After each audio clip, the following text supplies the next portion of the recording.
Hey guys, welcome. This is the full complete dash that I removed from a 2010 Ram 1500. In this video, I would like to show you guys what need to remove it first, where the bolts and nut and the wiring harness that need to disconnect to remove the dash, to get into the heater box and remove the heater box, replace temperature blender actuator and the heater core.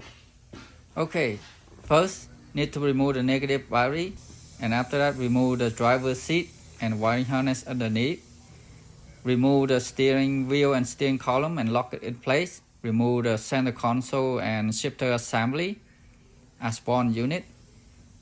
And after that, now we remove the bolt.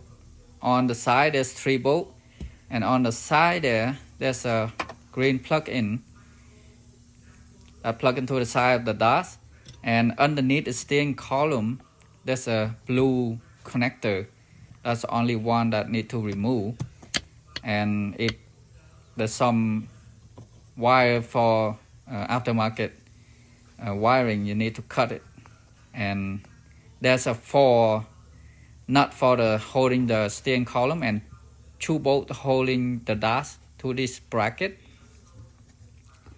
That are 2 bolts holding the dash, and yeah, and then that on the driver side, and the center console, the 2 bolts at the bottom, and on the right side here there are 2 bolts at the top, 1 bolt at the bottom, and 3 connector with 3 different color, and antenna cable.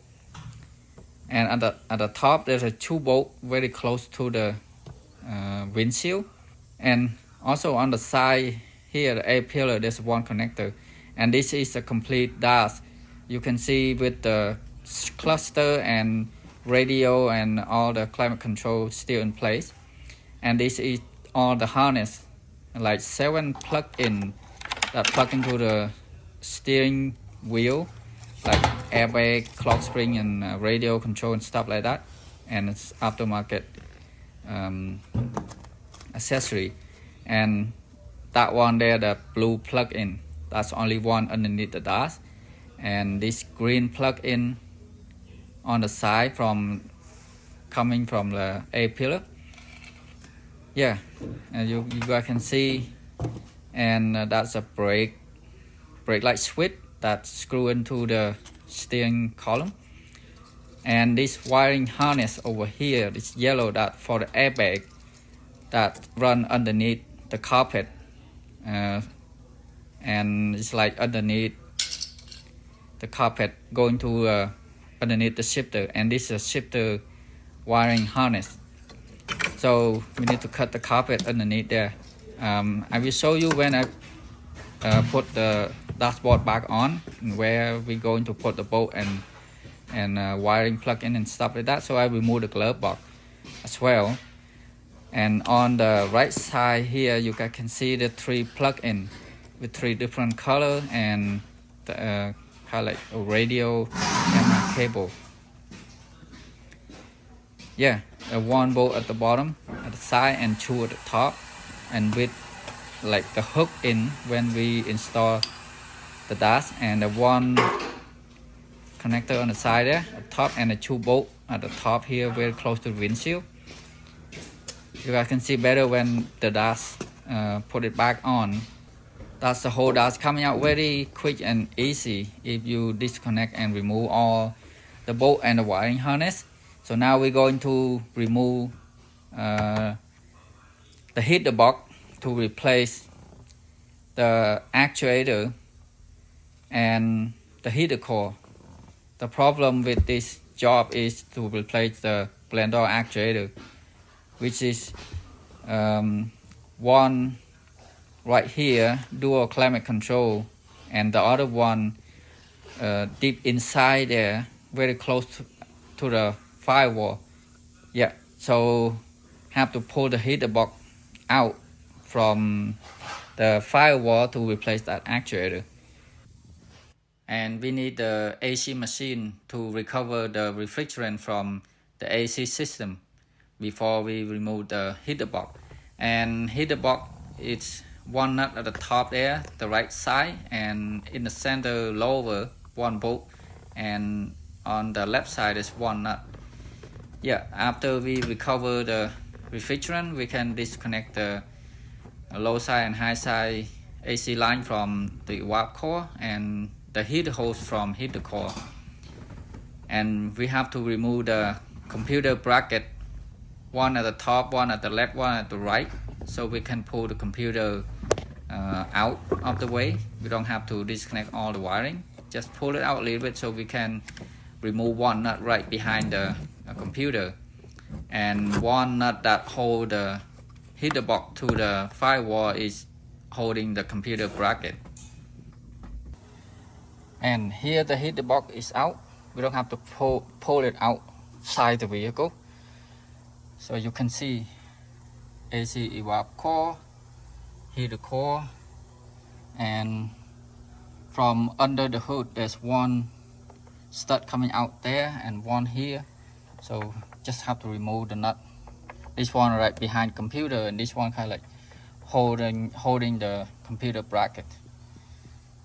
And here it is, blender, temperature blender actuator, the one that I need to replace, and replace the heater core at the same time while it's here. Now the dash is back on, and you can see the heater box through the glove box compartment that been removed. Yeah, now we're going to plug in one wiring harness by the A pillar, and on the side here you can see the bolt is not installed yet, but the dash been hold on by like a clip, a hanger that hold the dash tight again the body part, and it's perfectly lined up on the two bolt up there on the side, and the lower one here also line up. And now we're going to plug these three wiring harness back. Yep, and the antenna cable.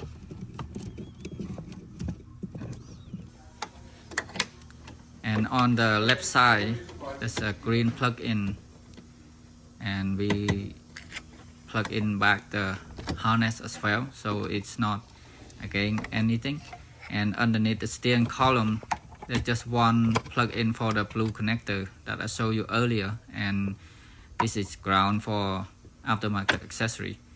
And here the wiring harness for the steering column, 6 or 7 plug-in, and these 2 bolts and a 4 nuts, 2 bolts that hold the dash again this bracket, and the 2 bolts for the lower one in the center console right there you can see, and this wiring harness for the shifter.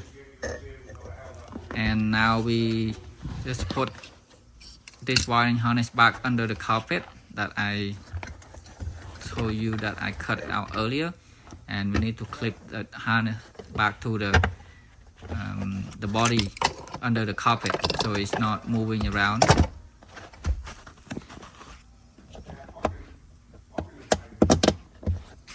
Yeah, and we plug this connector back into the airbag control module.